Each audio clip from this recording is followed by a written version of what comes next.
गुरुदेव, सड़क दुर्घटना में मेरा एक पैर घुटने के ऊपर से काटना पड़ा।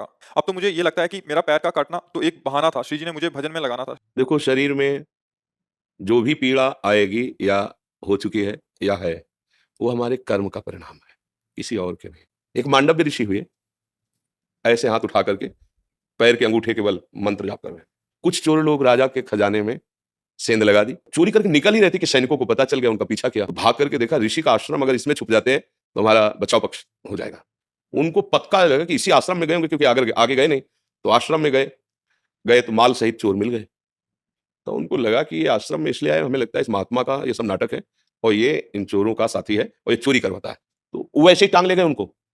राजा को प्रमाण सहित, जब वस्तु सहित चोर मिल गए, तो उन्होंने ये नहीं देखा कि महात्मा भी है, उन्होंने आदेश कर दिया इनको सूली की सजा। जब वहां उतारने गए तो देखा वो पद्मासन लगाए बैठे हैं, मांडव ऋषि। आपके गए राजा से कोई अपराध बन गया?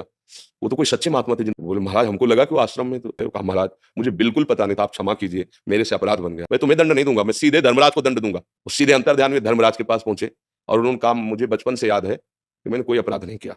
तो जैसे अपने ने कि टीवी चैनल लगा दे तो दिखाई देता है, ऐसे कहा देखो आप अपने।